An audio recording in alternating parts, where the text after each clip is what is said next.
बिस्मिल्लाहिर्रहमानिर्रहीम, अस्सलामुअलैकुम। नाज़रीन, आप देख रहे हैं प्रोग्राम खबर क्या है और मैं हूं आपकी मेज़बान फरजाना सिद्दीक। बात होगी पाकिस्तान रेलवे के मुल्क गिर तौसी मंसूबे की। चारों सूबों में नई railway lines, urban rail service और ब्रांच ट्रैक्स बिछाने के मंसूबों पर पेशरफ्त इस वक्त जारी है। पंजाब, खैबर पख्तूनख्वा, सिंध और बलूचिस्तान में अरबों रुपए के रेलवे मंसूबे मुख्तलिफ मराहिल में दाखिल हो चुके हैं। हुकाम के मुताबिक इन मंसूबों का मकसद मुल्क के ट्रांसपोर्ट नेटवर्क को मजीद बेहतर और जदीद बनाना है। इस अहम पेशरफ्त पर मजीद तफसीलात और तज्जिए के लिए हमें ज्वाइन करेंगे नुमाइंदा खुसूसी इस्लामाबाद रियाजुल हक। और प्रोग्राम के आखिरी हिस्से में हम रुख करेंगे सुरजानी टाउन का, जहाँ सरकारी ज़मीनों पर कायम मुबैना जाली हाउसिंग स्कीमों और कब्जा माफिया के खिलाफ बड़ा ऑपरेशन जारी है। केडीए, जिले इंतजामिया और पुलिस की मुश्तरका कार्रवाई के दौरान कशीदा सूरत-ए-हाल और मुज़ाहमत के वाक़यात भी सामने आए हैं। ज़राए के मुताबिक ऑपरेशन में गैर कानूनी बुकिंग ऑफिसेज और जाली हाउसिंग स्कीमों के ढांचे मिसमार किए गए हैं, जबकि मजीद कार्रवाई भी इस हवाले से मुतवक्के है। तफसीलात से आगाह करने के लिए हमें ज्वाइन करेंगे नुमाइंदा कराची फरीद आलम। तो नाज़रीन, चलते हैं आज की पहली खबर की जानिब। पाकिस्तान रेलवे ने मुल्क भर में अपने नेटवर्क की तौसी का बड़ा मंसूबा बनाया है, जिसके तहत पंजाब, खैबर पख्तूनख्वा, सिंध और बलूचिस्तान में नई रेलवे लाइन्स बिछाने और पुरानी लाइनों की बहाली भी शामिल है। मुख्तलिफ मंसूबों पर अरबों रुपए खर्च किए जाएंगे, जिनमें पंजाब में सबसे ज़्यादा तौसी, खैबर पख्तूनख्वा में नई ब्रांचें और नई ब्रांच लाइनें, सिंध में अर्बन रेल सर्विस और बलूचिस्तान में पीपल्स ट्रेन सर्विस जो है वो शामिल है। इसी पूरी सूरत हाल के ऊपर बात करने के लिए हमें ज्वाइन किया है नुमाइंदा खुसूसी इस्लामाबाद रियाजुल हक ने। रियाज, सबसे पहले बताइए कि पाकिस्तान रेलवे का इतना बड़ा जो है एक्सपेंशन प्लान ये बनाया तो जा रहा है, लेकिन सवाल ये है कि ये मुल्क की मईशत के लिए कितना गेम चेंजर साबित होगा। जी बहुत शुक्रिया फरजाना। बिल्कुल इस प्रोग्राम में, इस अहम प्रोग्राम में इसको डिस्कस करने का मकसद भी यही है कि इस तरह की चीज़ें जो है वो ज़्यादा थ्रेड पे डिस्कस भी हों और आवाम को पता चले कि इस तरह की चीज़ें अनाउंसमेंट तो हो गई हैं, लेकिन इसके आगे क्या होगा, इसकी जो इम्पोर्टेंस है वो कितनी ज़्यादा है। तो आज हम ज़ाहिर है उस पर एक जो है वो एक तायराना नज़र डालेंगे डेटा पर, और उसके बाद ज़ाहिर है सबसे जो अहम पॉइंट आपने पूछा है वो यही है कि कितना बड़ा गेम चेंजर होगा, क्योंकि गेम चेंजर हमारे यहाँ कुछ अरसे बाद एक नई टर्म जो है, एक नए प्रोजेक्ट को जो है वो गेम चेंजर के तौर पे इस्तेमाल किया जाता है कि जी ये फलाना प्रोजेक्ट गेम चेंजर होगा। मुझे नहीं पता इसमें ये गेम चेंजर इस्तेमाल हुआ है कि नहीं हुआ, लेकिन बज़ाहिर ये बहुत अहम जो है संग मील साबित तो हो सकता है अगर सूबे वफाकी जो वजारत रेलवे है उसके साथ मिलकर बाकायदा तौर पर ना सिर्फ इंतज़ामी मामलात बल्कि माली जो मामलात है उनको शफाफ रखने के साथ साथ जो सस्टेनेबिलिटी मॉडल है उसको भी फॉलो करते हुए जाएं। तो सबसे पहले अगर हम पंजाब की बात करें तो सबसे अहम जो नुकता है वो ये है कि यहाँ पे तकरीबन 1415 किलोमीटर 1415 किलोमीटर के रूट की एक्सटेंशन और बहाली शामिल है। और इसमें जो सबसे बड़ा है वो रायविंड, कसूर और लोधरा का जो सेक्शन है वो तकरीबन 370 किलोमीटर का है, उसकी बहाली और उसको बिछाना ये सब उसमें शामिल है। फिर इसके अलावा शेखोपुरा शोरकोट 220 किलोमीटर है। फिर इसके अलावा एक सरगोदा, मलिकवाल, लाला मूसा 147 किलोमीटर, और रायविंड, कसूर, पाकपतन, लोधरा ये जो सबसे बड़ा प्रोजेक्ट है उसके साथ ये मिल जाएगा तो 141 किलोमीटर का है। तो एक बहुत इम्प्रेसिव किस्म का ये प्लान है अगर सिर्फ पंजाब के प्लान की बात करें। और अगर बात की जाए कि इस पर कहाँ तक जो है वो बात पहुँची, तो इस वक्त चूँकि मरकज़ में हुकूमत भी मुस्लिम लीग नवाज ही की है और इसके अलावा अगर पंजाब में देखा जाए तो वहाँ भी उन्हीं की है।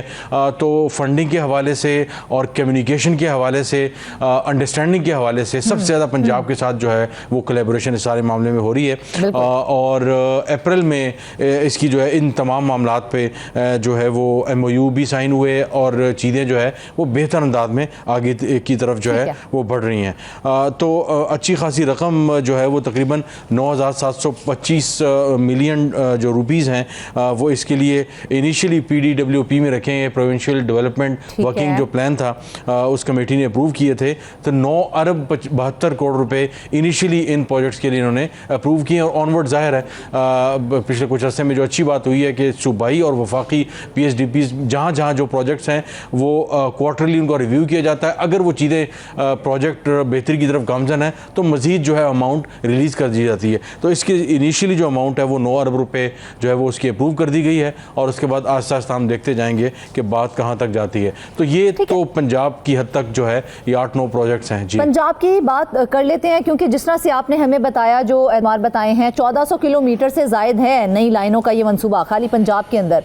तो इस पर अमल दरामद की क्या कोई टाइम लाइन दी गई है, और क्या उस टाइम लाइन में वर्किंग जो है वो कंप्लीट भी हो जाएगी?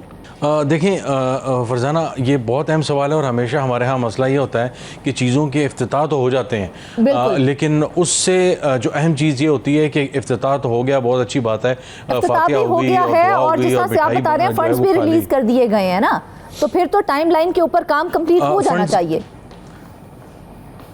जी बिल्कुल फरजाना, एक अहम चीज़, फंड्स रिलीज़ नहीं हुए, फंड्स अप्रूव किए गए हैं। ठीक है, एक अहम चीज़। दूसरा ये कि टाइमलाइन जो है वो MOU जो साइन हुआ है, तो उसमें ज़ाहिर इन चीज़ों की एक रफ़ टाइमलाइन तो रखी गई है। बाकी प्लान ये है कि ये सारा कुछ जो है तकरीबन 2.5 साल में मुकम्मल किया जाएगा। अब ज़ाहिर है 2.5 साल 1400 किलोमीटर का अगर आप ट्रैक बहाली कर रहे हैं, रेलवे स्टेशन हैं, फिर सारी मुरम्मत, और फिर इसके अलावा नए ट्रैक्स जो है वो बिछा रहे हैं, कई जगह पे डुअल कैरेज वे बनाए जा रहे हैं, सारा कुछ है, क्योंकि यहाँ पे फ्रेट ट्रेन भी गुजरेंगी, तो चीज़ें ज़ाहिर है उस अंदाज में बनाई जा रही हैं। तो 2.5 साल को बहुत ज़्यादा अरसा नहीं है, लेकिन असल ये है कि दूसरे जिस तरह हमारे और बड़े प्रोजेक्ट होते हैं 2.5 साल होते हैं, लेकिन वो 9-9 साल तक पहुँच जाते हैं, तो वहाँ तक ना पहुँच पाएँ। लेकिन उम्मीद की जा रही है कि पंजाब में जो ये जो प्लान है पाकिस्तान रेलवे के साथ 2.5 ईयर्स या 2.5 साल का प्लान जो रखा गया है, वो इसी अरसे में अप्रूव कर दिया जाएगा। अब आते हैं खैबर पख्तूनख्वा की तरफ। ये एक ऐसा सूबा है जहाँ पे ज़ाहिर है अपोजिशन की हुकूमत है, और वफाकी हुकूमत के साथ कोलैबोरेशन करना बहुत सी चीज़ों के हवाले से एक अच्छा खासा चैलेंज रहा है। तो पिछले दिनों मुझे सेक्रेटरी साहब जो थे रेलवे के, और कुछ और सीनियर जो अफसरान थे, उनसे जो है वो खैबर पख्तून के हवाले से, पख्तूनख्वा के हवाले से ख़ास तौर पर गुफ्तगू हुई कि वहाँ पर जो है वो क्या सिचुएशन है, क्योंकि किसी हद तक सिंध पर हम कह सकते हैं कि आपकी बातचीत चल रही है, अंडरस्टैंडिंग है, लेकिन खैबर पख्तूनख्वा एक अहम सूबा है। एक सारी जो है वो एक अब सेंट्रल एशिया तक अगर आपने जाना है तो आपको ज़ाहिर है अटक से होते हुए खैबर पख्तूनख्वा में दाखिल होकर फिर आपको ऊपर जाना पड़ता है। ज़ाहिर है कि हिस्टोरिकल रूट भी है। तो उसके लिए बड़ी जो इंटरेस्टिंग चीज़ ये है कि उन्होंने ये बताया कि खैबर पख्तूनख्वा के साथ हमारी बड़ी मस्बत पेशरफ्त जो है इस मामले हो रही है। 40 अरब रुपए जो है वो का ख़र्चा आएगा, जिस पे खैबर पख्तूनख्वा हुकूमत ने इनिशियली जो है वो रजामंदी का इजहार किया है, और फंडिंग के लिए जो टाइम लाइन है वो भी अनकरीब कहते हैं कि उन्होंने कहा है कि वो जल्द दे देंगे। और इसके अलावा उन्होंने इन तमाम जो अब हम डिस्कस करने वाले हैं, मिसाल के तौर पर 65 किलोमीटर के हवाले से एक जो इबहम है, क्योंकि अगर थोड़ा सा माजी के झरोकों से देखा जाए ना, तो खैबर पख्तूनख्वा में हमने देखा है कि फ़ंड्स मुख्तस भी किए जाते हैं, फ़ंड रिलीज़ भी कर दिए जाते हैं, लेकिन मंसूबे जो है ना वो मुकम्मल नहीं होते हैं। तो अब जब अरबों रुपए के मंसूबों के बावजूद देखा जाए, तो माजी की तरह क्या ये मंसूबा भी ताख़ीर का शिकार तो नहीं हो जाएगा कहीं? देखें, ये उम्मीद की जा रही है। यही सवाल मैंने जब सेक्रेटरी थे रेलवेज के और जो सीनियर अफसरान थे उनसे मैंने यही सवाल पूछा था, तो उन्होंने कहा कि नहीं, इस किस्म की इस दफ़ा कम अज़ कम हमें कोई चीज़ जो है वो नज़र नहीं आ रही। अब जो सबसे इम्पोर्टेंट, जो सबसे लाइफ लाइन समझी जा रही है खैबर पख्तूनख्वा में, वो समझी जा रही है कि कोहाट से खरलाची। अपने हमारे बहुत से नाजरीन जो जोग्राफी के हवाले से ज़ाहिर है बहुत से दूर दराज इलाकों का पता ना हो, तो खरलाची का जो इलाका है वो अफ़गानिस्तान से मुत्तसिल जो एक बॉर्डर क्रॉसिंग है वो कहलाती है, और आगे खोस्त और जो है वो काबुल से कुछ फासले पे जो है वो गजनी से भी कुछ किलोमीटर के फासले पे ये इलाका है। और ये बनू कोहाट ये सारा रास्ता, और फिर एक और इंटरेस्टिंग बात कि इस्लामाबाद से रावलपिंडी जो रेलवे स्टेशन है यहाँ से कोहाट के लिए रोज़ाना जो है वो ट्रेन आती और जाती है। तो यहाँ से इसका मतलब ये हुआ कि जब रावलपिंडी की तरफ से जब ट्रेन, जो फ्रेट ट्रेन और जो सवारियों की ट्रेन और दूसरी जो ट्रेन सर्विस कोहाट के रोड पे जाएगी और फिर उसके बाद खरलाची तक जाएगी, जो अफगानिस्तान के साथ मुल्का बॉर्डर है, बॉर्डर क्रॉसिंग का इलाका है, वहाँ तक जाएगी। तो आप समझे कि जो ये कोहाट वाला रूट है, यहाँ से एक जो है वो रूट कवर हो गया। और इसके अलावा जो दूसरा रूट है वो आता है पेशावर कैंट से जमरोद तक। तो पेशावर कैंट में जो है वो एक ज़माने में जमरोद तक और पाक अफगान बॉर्डर तक जो है लड़ी कोतल तक एक ट्रेन जो है वो ट्रैक जाता था। फिर एक ज़माने में कुछ अर्से पहले हम वहाँ पे सहाफ़ी गए भी और हम हैरान हो गए कि वहाँ पे ट्रैक मौजूद है लेकिन उस ट्रैक पे कोई ट्रेन वगैरह नहीं चलती। तो पेशावर कैंट से जमरोद का जो इलाका है ये 18 किलोमीटर की इंतहाई अहम संगलाख पहाड़ों के रास्तों वाला इलाका है, लेकिन अगर ये जमरोद तक जाते हैं फिर ऑनवर्ड जो है वो ट्रैक भी बनाया जा सकता है जो बॉर्डर तक जाएगा। तो इससे ना सिर्फ जो सामान की जो तरसील है बॉर्डर तक अफगानिस्तान और फिर वहाँ से सेंट्रल एशिया की तरफ जो है वो तो जो सामान की नकलो हरकत है वो बहुत तेज़ी से हो जाएगी, क्योंकि जो दूसरा ट्रांसपोर्ट का सड़कों का जरिया है वो ज़रा वक्त का भी मसला है, कार्बन फुटप्रिंट भी बहुत ज़्यादा है आलूदगी के हवाले से भी। तो ये बहुत एक अहम डेवलपमेंट समझी जा रही है। फिर इसके अलावा एक अहम रूट है मर्दान चारसद्दा। ये एक बहुत अहम रूट है जिसको कई मरतबा आवाम ने लोगों ने कहा कि इस रूट को जो है वो एक्टिवेट किया जाए, तो इसको भी एक्टिव किया जा रहा है। और इसके अलावा जहांगीरा रोड पेशावर नौशहरा से पेशावर का जो रूट एक अरसे से 62 किलोमीटर का तकरीबन ये बनता है जहांगीरा का इलाके से। तो ये चंद रूट ऐसे हैं जिसके लिए 40 अरब रुपये मुख्तस किए गए हैं और वफाक और जो सूबाई हुकूमत है इस मामले पर एक पेज पे है, सेम पेज पे है। तो ये एक बड़ी डेवलपमेंट है। पंजाब के बाद जो खैबर पख्तूनख्वा है उसके हवाले से भी इस प्रोजेक्ट पे इंतहाई जो मस्बत है वो डेवलपमेंट जो है वो हमारे सामने आ रही है। अगर इनके ऊपर वर्किंग हो जाती है तो नो डाउट हम कह सकते हैं कि ये गेम चेंजर बिलाशुबा होगा। अच्छा, सिंध की भी थोड़ी सी बात कर लेते हैं। सिंध के अंदर डेवलपमेंट के हवाले से क्या मंसूबा है? देखिए, सिंध की अगर बात की जाए तो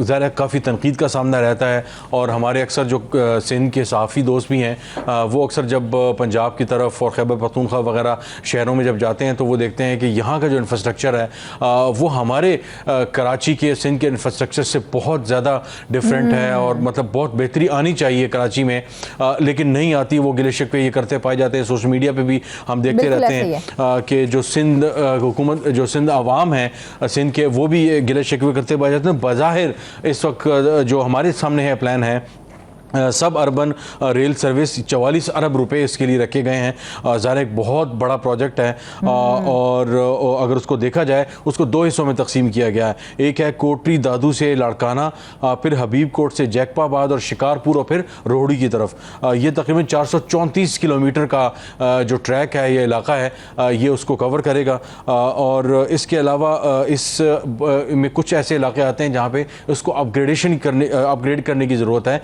तो उस के लिए भी जो है वो रकम मुख्तस की गई है। तकरीबन 23 अरब रुपए उसके लिए रखे गए हैं। फिर इसके अलावा तकरीबन 20 अरब रुपए इसके पार्ट 2 पे रखे गए हैं जो 300 किलोमीटर का है। वो है हैदराबाद से मीरपुर ख़ास और फिर मारवी और फिर बदीन की तरफ।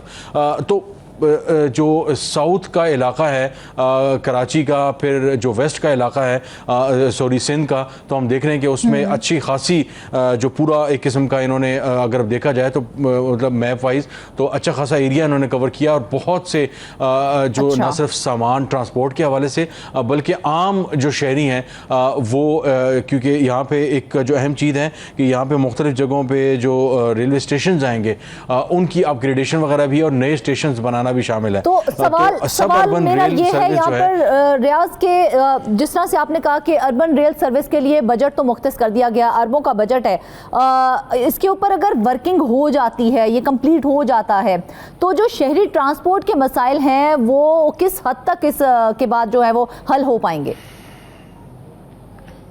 जी बिल्कुल, ये बड़ा इम्पोर्टेंट सवाल है और आगे मेरा नुक्ता यही था जब आप सवाल पूछ रही थी कि न सिर्फ गुड्स ट्रांसपोर्ट वाला जो सिलसिला एक हमेशा से जब रेलवेज़ की पार्लियामेंट में डिस्कशंस होती हैं, कमेटीज़ की मीटिंग होती हैं, तो एक नुक्ता बार बार ज़ेर बहस आता है कि ये रोड्स बनाई गई थी कि ये they would lead towards the जो रोड्स के ट्रैक हैं ये जाएंगे रेलवे स्टेशन की तरफ, लोगों को लेके जाएंगे देहात और शहरों से रेलवे स्टेशन की तरफ। लेकिन यहाँ पे उल्टा काम हो गया कि हमारी जो रोड सर्विस हैं उन्होंने मेन जो है वो बोझ संभालना शुरू कर दिया और हमें हर साल अरबों जो है रुपीस जो है वो इस पे लगाने पड़ते हैं कि हमारी मोटरवेज, हमारी हाईवेज और जो कनेक्टिंग जो हाईवेज हैं उन पे पैसे लगते हैं क्योंकि वहाँ पे बहुत ज़्यादा ज़ाहिर हैवी जो है लोड का एक्सेल का जो लोड है वो शदीद किस्म का होता है। हमारे यहाँ बहुत ज़्यादा रूल्स हैं।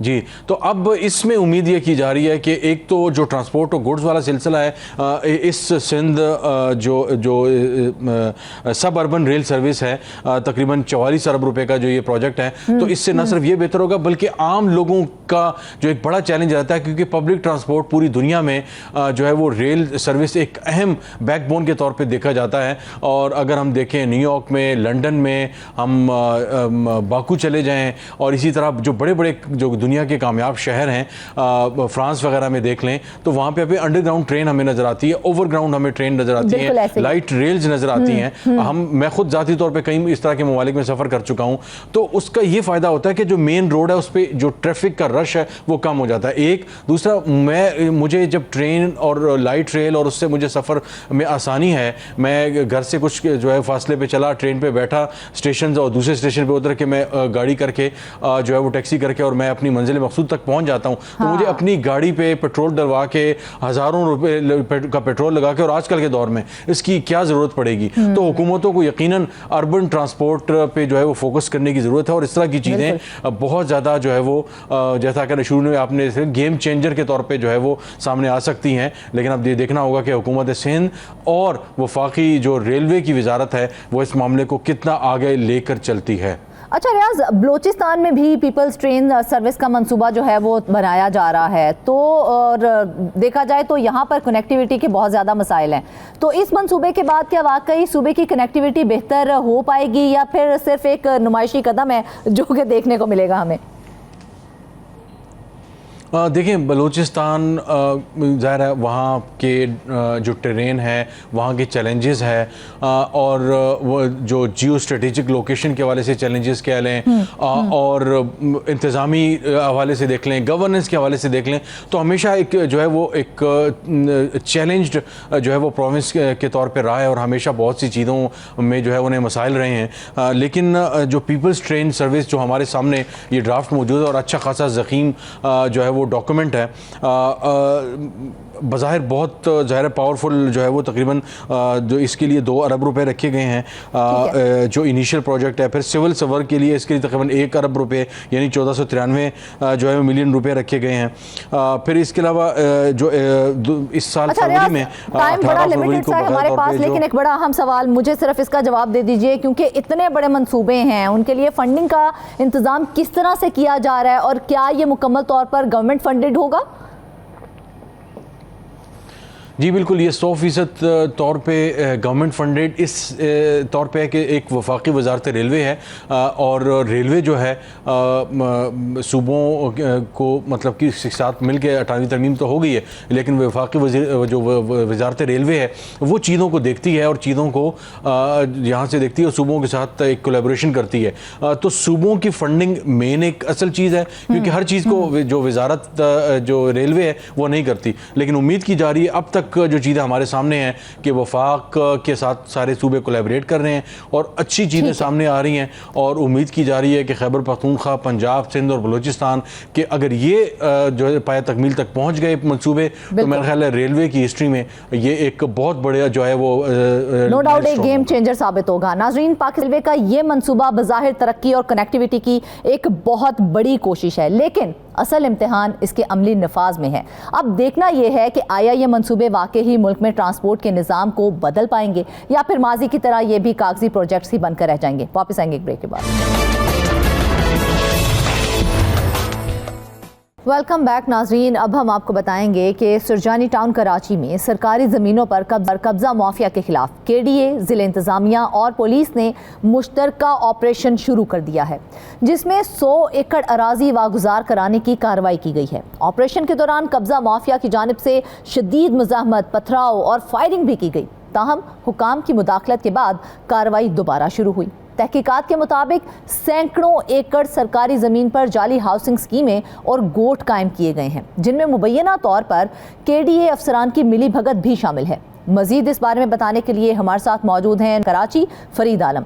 फरीद, सबसे पहले तो ये बताइए, ये जो डिटेल्स हमने अपने नाजरीन के साथ शेयर की हैं, सुरजानी टाउन में सरकारी ज़मीनों पर इतने बड़े पैमाने पर कब्जा आखिर किसकी सरपरस्ती में होता रहा है? जी बिल्कुल, कराची का इलाका है सुरजानी टाउन, एक बहुत बड़ी स्कीम 41 है ये ज़ियाउल हक साहब के दौर में शुरू की गई थी लो कास्ट हाउसिंग प्रोजेक्ट के लिए। जो मुतवस्सित और गरीब तबके के लोग थे उनको सस्ते मकानात दिए जाते थे। वक्त और हालात के साथ साथ जब निज़ाम की तब्दीलियाँ होती रहीं तो गुज़िश्ता 15 बरसों के दौरान जब मुसलसल जो कराची के जो बल्दियाती निज़ाम है उस पर तब्दीलियाँ करके नए से नया निज़ाम बनाया गया, तो इस दौरान 15 साल के दौरान जो है सुरजानी टाउन की तकरीबन 500 से ज़्यादा एकड़ ज़मीन है जो कब्ज़ा कर ली गई है। इन कब्ज़ा करने के बाद इन ज़मीनों को पहले तो एक दौर में यहाँ पर चाइना कटिंग की गई। जब चाइना कटिंग का दौर ख़त्म हुआ, नया सेटअप आया 2013 के बाद एक बार फिर जो है सिंध के बल्दियाती निज़ाम में तब्दीली करके केडीए को केएमसी से अलहदा कर दिया गया। तो उसके बाद इन 15 सालों के दौरान तकरीबन 375 एकड़ से ज़ायद ज़मीन है जिसके ऊपर मुख्तलिफ जाली गुट बनाए गए, जाली हाउसिंग स्कीमें बनाई गई और ये ज़मीन कब्ज़ा करने के बाद अरबों रुपए मालियत की ये ज़मीन है गरीब और मासूम लोगों को फ़रोख्त कर दी गई, जिसको खाली कराने के लिए केडीए की जानिब से मुतअद्दिद मरतबा नाकाम ऑपरेशन किए गए। केडीए आज तक ये ज़मीन खाली नहीं करा पाया। हमने जब इस पर तहकीकात की तो गुज़िश्ता 15 साल से हम इस बात की निशानदेही कर रहे हैं कि केडीए प्रोजेक्ट सुरजानी टाउन का ये सुरजानी टाउन जो इसको एक अलग प्रोजेक्ट की हैसियत दी गई है। यह कहलाता है सुरजानी टाउन प्रोजेक्ट, मातहत होता है इदारा तरक्यात कराची केडीए के। वहाँ पर अपना एक प्रोजेक्ट डायरेक्टर होता है। इस प्रोजेक्ट के अमले की मिली भगत से सुरजानी टाउन की जो कीमती ज़मीनें हैं जो मेन रोड के करीब है और उसके साथ साथ जो सुरजानी टाउन के मुख्तलिफ सेक्टर हैं जिसमें एक सेक्टर इंतहाई कीमती है, सेक्टर 8 कहलाता है। ये तमाम जो सेक्टर था इंडस्ट्रियल प्लाट्स के लिए था, कॉटेज इंडस्ट्री के लिए। वहाँ पर 1000 गज और 2000 गज के प्लॉट बनाए गए थे। इस कीमती तरीन सेक्टर के ऊपर भी कब्जा कर लिया गया, जिसे मुतअद्दिद मरतबा नाम नहायत ऑपरेशन करके खाली कराने के इक़दाम किए गए, लेकिन कोई भी ऑपरेशन कामयाब नहीं हो सका। ये जो सारा नक्शा है ये सुरजानी टाउन का, इस सेक्टर L1 से शुरू होता है और सेक्टर 16 तक सुरजानी टाउन जाता है। सेक्टर यानी कि 16 सेक्टर है सुरजानी टाउन के। इन तमाम सेक्टर्स के अंदर जो केडीए का जो वहाँ के प्रोजेक्ट डायरेक्टर का अमला है और जो दीगर एक्सियंस बैठे हुए हैं, इंजीनियर्स बैठे हुए, इनकी मुबैना मिली भगत के साथ ना सिर्फ सरकारी ज़मीनों पर कब्जा किया गया बल्कि 3500 से ज़ायद प्लॉट हैं जो शहरियों को अलॉट हुए थे बज़रिया बैलेटिंग, कुरानदाजी के जरिए अलॉट किए गए थे, उन पर भी कब्जा कर लिया गया जिसे ताहाल खाली नहीं कराया जा सका है। अब केडीए की जानिब से जब शहर में बिल्डर्स की जानिब से शोर उठा था कि ज़मीनों पे कब्जे हो रहे हैं और हमारे कोई तहफ़्फ़ुज़ फराहम नहीं कर रहा, तो आर्मी चीफ भी कराची आए थे। उनकी भी बिल्डर्स के साथ जो सनतकार थे उनके साथ मुलाकात हुई थी। उसमें बिल्डर्स और सनतकारों ने यही मुद्दा उठाया था कि उनको तहफ़्फ़ुज़ नहीं है, यहाँ उनकी मिलों पर उनकी प्लॉट्स पर कब्जे कर लिए जाते, कोई खाली नहीं कराता बल्कि उन्हें खाली कराने के एवज में पैसे देना पड़ते हैं। उसके बाद से कुछ खुलबुली मची थी, लेकिन फिर यह मामला ठंडा होने के बाद रुक गई थी। अब एक बार फिर जो है शहर में जोर पकड़ा है, एंटी इंक्रोचमेंट ड्राइव शुरू हुई है कब्जा माफिया के खिलाफ। सवाल यहाँ पर ये उठता है कि देखा जाए तो केडीए अफसरान की मुबैना मिली भगत की बात हो रही है यहाँ पर, तो ये जो अंदरूनी नेटवर्क था इसको किस तरह से बेनकाब किया गया है? देखिए, अंदरूनी नेटवर्क के बगैर तो सरकारी ज़मीन पे कोई कब्ज़ा नहीं कर सकता। कराची में केडीए की जहाँ पर भी अराज़ी है, सुरजानी टाउन की बात नहीं है, कोरंगी में भी जो केडीए की अराज़ी है उस पर भी इसी तरह कब्ज़े हो रहे हैं। और ख़ुद केडीए का जो लैंड डिपार्टमेंट है उसके बाद अफसरान उसके अंदर मुलव्विस है जिनकी शिकायत और निशानदेही मुसलसल 10 से 15 साल से की जा रही है, लेकिन उनमें से किसी के ख़िलाफ़ आज तक कार्रवाई की ही नहीं गई है। ये जो सुरजानी टाउन में कब्ज़े हुए हैं इसके कब्ज़ों के लिए भी कई साबिक प्रोजेक्ट डायरेक्टर हैं जिनके नाम मुख्तलिफ तहकीकाती इदारों ने भी और एहतसाबी इदारों ने भी सामने लेके आए हैं और बातपुरस करने की कोशिश की गई है। मुतअद्दिद मरतबा एंटी करप्शन की जानिब से इंक्वायरी शुरू की गई है, नैब की जानिब से इंक्वायरी शुरू की गई, लेकिन कोई भी इंक्वायरी आज तक अपने मंतकी अंजाम को नहीं पहुँची क्योंकि ज़मीनों के जो मामला है बड़े ऑपरेशन से पहले ही कब्जा माफिया को इत्तला मिलने की खबरें हैं, ये इंफॉर्मेशन भी इसका मतलब है अंदरूनी नेटवर्क से ही लीक हो रही थी। बिल्कुल इसलिए हो रही थी। देखें, जब अभी 3 रोज़ कबल केडीए की जानिब से सुरजानी टाउन के सेक्टर 13 और सेक्टर 10 में तकरीबन 100 एकड़ ज़मीन, जिसका केडीए कहता है कि 100 एकड़ ज़मीन, लेकिन जो हकीकी ज़मीनी हक़ाइक़ है उसके मुताबिक कम अज़ कम 300 एकड़ ज़मीन है जिस पर कब्ज़ा किया गया। उसको खाली करने के लिए ऑपरेशन का उंदिया दिया गया, ऑपरेशन की बाकायदा खबरें चलवाई गई। खबरें चलवाने के बाद जब 3 रोज़ पहले ऑपरेशन करना था तो मुख्तलिफ सेक्टर्स में केडीए की जानिब से ऑपरेशन शुरू किया गया और जो जाली हाउसिंग स्कीम्स के दफातर और जो स्टेट एजेंसियाँ बनी हुई थी उनको मसमार करने के बाद जब वो सेक्टर 10 में असल जगह पे पहुंचे, जिस ज़मीन पर कब्जा करके एक गैर कानूनी जाली हाउसिंग स्कीम बनाई जा रही थी, तो जब हम भी उस वक्त उनके साथ थे, पुलिस के तकरीबन 100 जवान उनके साथ थे, असिस्टेंट कमिश्नर मंगोपीर एजाज हालीपोटो वहाँ पर मौजूद थे, DSP मंगोपीर वहाँ पर मौजूद थे, डायरेक्टर स्टेट एंड इन्फोर्समेंट के लिए हाजी शकील वहाँ पर मौजूद थे और दीगर अमला मौजूद था। जब हम वहाँ पर पहुँचे तो हमने देखा है कि हमारे पहुँचने से पहले ही कब्जा माफिया ने जो रास्ता उस जाली हाउसिंग स्कीम की तरफ जाता था उस सड़क को ब्लॉक कर रखा था और उनके पास भारी आतिशी असला मौजूद था। जब KDA की टीम और पुलिस वहाँ पर पहुँची है तो होना ये चाहिए था कि पुलिस को वहाँ पर कार्रवाई करके उन कब्जा माफिया को गिरफ्तार करना चाहिए था, लेकिन उससे पहले जब पुलिस वहाँ पर नज़दीक पहुँची है तो उन्होंने वहाँ से पहले कब्जा माफिया ने पथराव किया। पथराव करने के बाद उन्होंने वहाँ से फायरिंग शुरू की है। पहला फायर जब कब्जा माफिया की जानिब से हुआ तो हम ये समझ रहे थे कि पुलिस KDA को भी तहफ़्फ़ुज़ देगी और जो सहाफ़ी वहाँ पर कवरेज के लिए आए उनको भी तहफ़्फ़ुज़ देगी, लेकिन जब हमने पलट के देखा तो पुलिस हमसे पहले वहाँ से भागना शुरू हो गई थी। पुलिस की जानिब से कब्जा माफिया को रोकने के लिए किसी किस्म के कोई इक़दाम नहीं किए गए, बल्कि उस ऑपरेशन को ही बंद कर दिया गया। 2 रोज़ ऑपरेशन बंद होने के बाद ये आज जो तीसरा रोज़ है, आज फिर यह ऑपरेशन शुरू किया गया और पुलिस की फिर वही भारी नफरी तैनात की गई है। ज़राए हमारे बताते हैं कि जब ये ऑपरेशन शुरू के लिए जा रहे थे तो उससे पहले एक KDA के बहुत आला ओहदे पे तैनात एक साबिक अफसर का कहना ये था, जब उसने एक साफ़ी से हमारे दोस्त से बात की तो उसने कहा कि पुलिस हो या KDA 1 इंच ज़मीन खाली कराने में कामयाब नहीं होगी, ये ऑपरेशन का करने का शौक पूरा कर लेंगे। खुद देखा जाए तो सरासर जिस तरह से ऑपरेशन के दौरान पुलिस पर फायरिंग की गई है, ये तो रियासत की रिट को चैलेंज के मुतरादिफ है। तो जिन्होंने रियासत की रिट को चैलेंज किया है, क्या उनके खिलाफ सख्त एक्शन लिया गया? कोई एक्शन नहीं लिया गया। जब ये फायरिंग शुरू हुई है तो मैंने खुद जाके असिस्टेंट कमिश्नर और वहाँ पर जो मौजूद SHO सरजानी टाउन थे उनके पास मैं गया, DSP मंगोपीर के पास मैं गया। मैंने उनसे कहा सर ये सामने से बराह रास्त पुलिस के ऊपर फायरिंग कर रहे हैं, रिट को चैलेंज कर रहे हैं हुकूमत की, तो आप इनको रोकने के लिए कार्रवाई क्यों नहीं करते? तो उनका कहना ये था कि भाई हम मजबूर हैं, हमें ऊपर से इजाज़त नहीं है जवाबी फायरिंग करने की या इनके खिलाफ किसी बड़ा एक्शन लेने की। जब हमें इजाज़त मिलेगी तो हम इन पे कार्रवाई करेंगे। रियासत की रिट को चैलेंज करके चला जाए लेकिन उनके खिलाफ कोई एक्शन नहीं लिया जाएगा। देखें मैं आपको साफ साफ बताता हूँ, सरजानी टाउन में जो कब्जे होते हैं उसमें से एक बड़ा हिस्सा पुलिस का भी होता है। पुलिस के पास भी जो वो इलाका पुलिस जो होती है, जब सरजानी टाउन में कब्जा किया जाता है तो इलाका पुलिस के पास उसके जो मुतल्लिका थाना है मुबैना तौर पर एक भारी रकम फ़ी प्लॉट के हिसाब से उनको दी जाती है। जब वो वहाँ पर कब्जा माफिया से प्लाट पर कब्जा करने के पैसे ले रहे हैं तो आप समझ सकती हैं कि वो किस तरह वो कार्रवाई करेंगे। एक खाना पूरी की गई थी, वहाँ पर मीडिया को ले जाया गया, ले जाने के बाद ये दिखाने की कोशिश की गई कि हम वज़ीर बल्दियात के अहकामात पर या दीगर जो एस्टेब्लिशमेंट की तरफ से दबाव है उस पर कार्रवाई करना आते हैं, लेकि जो माफिया वो निशाई ताकत वाले ऑपरेशन किया। लेकिन उसके बाद आपने जिस तरह से कहा पुलिस तो अपना हिस्सा ले रही थी, ठीक है, 375 एकड़ से ज़ायद ज़मीन पर जाली हाउसिंग स्कीम्स कायम कर दी गई। जब वो कायम की जा रही थी तो मुतल्लिका इदारे जो थे वो उस वक्त कहाँ थे? उन्होंने उनको रोका क्यों नहीं? जी बिल्कुल, क्योंकि देखें ये KDA की जिम्मेदारी थी। जब वहाँ पर कब्ज़ा शुरू हुआ था, जब उनका पहला कब्ज़ा वहाँ पर किया गया था, एक जाली गोड बनाया गया था खानू बुरई नाम के से। जब ये पहला गोड बन रहा था तो उस वक्त KDA का काम था कि इस कब्ज़े को रोके, लेकिन जब वहाँ से इनको पैसे मिलना शुरू हुए तो इन्होंने ये धंधा बना लिया। KDA के जो अफसरान हैं उनका ये धंधा है, ये खुद कब्ज़ा करवाते हैं, उसके एवज में पैसे लेते हैं, पैसे लेने के बाद खामोशी से बैठे रहते हैं। जब ऊपर से दबाव आता है या कोई कारोबारी या बिल्डर या सनतकार शोर मचाते हैं, समाजी इदारों की जानिब से, शहरी इदारों की जानिब से शोर मचाया जाता है, तो एक नाम निहाद ऑपरेशन का ड्रामा रचाया जाता है। आज भी ये ड्रामा रचाया जा रहा है। देखें आज तक कोई ऑपरेशन KDA कामयाबी से नहीं कर पाए। जो चंद जगहें ये खाली कराते तो इनके पास कोई मैकेनिज्म नहीं होता कि उन जगहों की हिफाजत कर ली जाए ताकि दोबारा कब्जा ना। उसका तरीक़ेकार ये था कि अगर इनको ऑपरेशन करना था तो इनको फौरी तौर पर ऑपरेशन करने के बाद वहाँ से भागना नहीं था, ऑपरेशन मुकम्मल करते, कब्जे में जगह लेते, और जो जगहें आज तक इन्होंने कब्जा खाली कराए तो उसको नीलाम क्यों नहीं करते? ये नीलामी की तरफ जाते नहीं। हुकूमत सिंध भी इस मामले में रुकावट बनी हुई।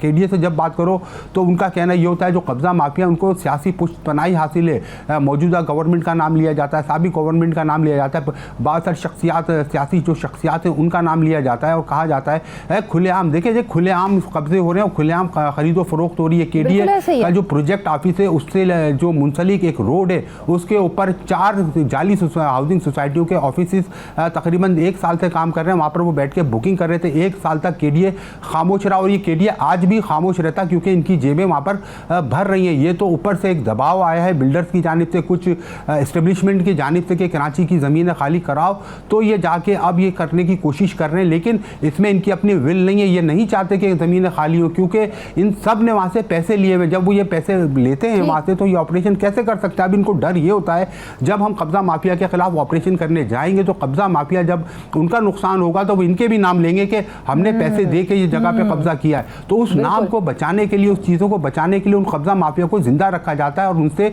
मजीद कब्जे कराए जाते हैं। अगर इसकी तो मुझे सिर्फ एक सादा सा सवाल है मेरा, मुझे ये बताएं कि वो जमीन के मामले में केडीए के अंदर से ही करप्शन निकल रही है, अंदर से ही करप्शन हो रही है, पुष्टपनाही जो है वो मौजूदा हुकूमत कर रही है, तो फिर आखिर इनकी अकाउंटेबिलिटी किस तरह से होगी? वो अकाउंटेबिलिटी का जो सिस्टम है वो कौन बनाएगा फिर?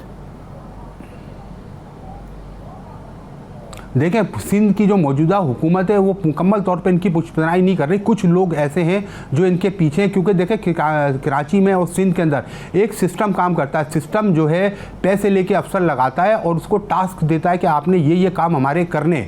तो जब अफसर उस सिस्टम के तहत लग के आता है तो उस सिस्टम के तहत ही काम कर रहा हो। तो कुछ बड़े नाम है जिसको पूरे पाकिस्तान के लोग जानते हैं कि कराची की ज़मीनों पर हाथ कौन साफ़ कर रहा है, किसकी पुष्टपनाही पे साफ़ हो रहा है। तो जो हमारे वफाकी तहकीकाती इदारे हैं उनके पास तमाम रिपोर्ट्स वो रिपोर्ट्स पेश कर चुके हैं, वो नाम ले चुके हैं। वही सिस्टम अभी भी सिंध में काम कर रहा है। केडीए, देखें केडीए का ये धंधा है। केडीए के अफसरान आज से ये कारोबार नहीं कर रहे। केडीए के अफसरान गुज़िश्ता 30 सालों से यही काम कर रहे हैं, शहर के मुख्तलिफ इलाकों में जाली फाइलें बनाने। देखें, जाली फाइल जब बनती है केडीए की तो केडीए का अफसर मुलविस होता है, उसके बाद वो पैसे लेता है। केडीए ये चाइना कटिंग जब हो रही थी, चाइना कटिंग में जब किसी और एक सियासी जमात का कराची में होल्ड था, उनके दौर में जब चाइना कटिंग हुई तो केडीए से तमाम की तमाम फाइलें बनी हैं। वो शिफ्टिंग के नाम पर वो फाइलें बनाई गई। उसके बाद जब उनका दौर ख़त्म हुआ, जब पीपल्स पार्टी का दौर आया तो यहाँ पर भी कुछ बुरे लोग थे जो मौके से फ़ायदा उठाना चाहते थे और उन्होंने चाइना कटिंग को कंटिन्यू रखा। शक्ल दूसरी दे दी गई। अब यहाँ पर गोट बनाए जाते हैं, बाकायदा शहरी ज़मीनों पर जाली गोट बनाए जा रहे हैं। इसको तहशीर की जाती है, गोटों के ऑफिस बनाए जाते हैं, वहाँ पर खरीदो फरोख्त की जाती है। केडीए के कान पे जूं नहीं रिंगती और दीगर जो इदारे एमडीए है, एलडीए की भी अरबों रुपए की ज़मीन पर जाली गोट बना के कब्जा कर लिया गया। ये तमाम की तमाम शहरी ज़मीन है और अलमिया यह है कि ये तमाम की तमाम जो सरकारी ज़मीन है बैलेटिंग के ज़रिए कराची के शहरियों को गुज़िश्ता 30 सालों के दौरान फ़रोख्त की गई। आज वो शहरी दर बदर की ठोकरें खाते हैं, केडीए ऑफिस में आते हैं, रोते हैं, गिलगिलाते हैं। मैंने खुद अपनी आंखों से औरतों को वहाँ पर रोते हुए देखा है कि मेरा 60 गज का प्लॉट है, मैं ये की कीमत दे चुकी हूँ, यहाँ पर कब्जा कर लिया गया, कब्जा छुड़वा दो तो केडीए के अफसरान उनको भगा देते हैं वहाँ से। देखा जाए तो बराह रास्त मुतासिर इससे आम शहरी हो रहे हैं, तो शहरियों को जाली स्कीमों में प्लाट्स बेचने वाले माफिया के खिलाफ मुतासरीन को इंसाफ कैसे मिलेगा? क्या उसका क्या मैकेनिज्म बनाया जाएगा?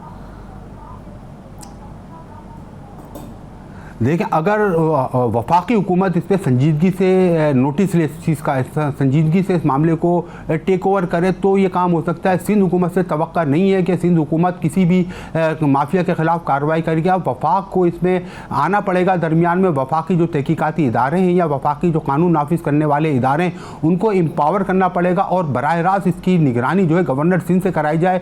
वफाकी वज़ीर दाखिला इसकी अगर निगरानी करते हैं और ऑपरेशन कराते हैं तो ही कराची की ज़मीनें छूट सकती हैं। इसके अलावा सिंध हुकूमत, केडीए, क्योंकि केडीए खुद मुलविस है, एलडीए के अफसरान मुलविस है, एमडीए के अफसरान मुलविस है, तो ये हकाइक को सामने लाने ही नहीं देते। तमाम चीज़ों को तोड़ मरोड़ के पेश किया जाता है। देखें, अगर आप यहाँ पर जो कार्रवाई शुरू करती है, यहाँ पर कौन करेगा? एंटी करप्शन करेगा। एंटी करप्शन की लगाम सिंध गवर्नमेंट के हाथ में है। एंटी करप्शन हिल भी नहीं सकती क्योंकि अगर कोई अफसर वहाँ पर ईमानदारी का मुजाहरा करना चाहेगा तो उसका ऐसी जगह ट्रांसफर कर दिया जाएगा कि वो शहर की शक्ल देखने को तरस जाएगा। तो वो कार्रवाई नहीं करता, वो डरता है। देखा जाए तो मामला सिर्फ जमीनों पर कब्जे का नहीं है बल्कि रियासती रेट और इदारों की साख का इम्तिहान है।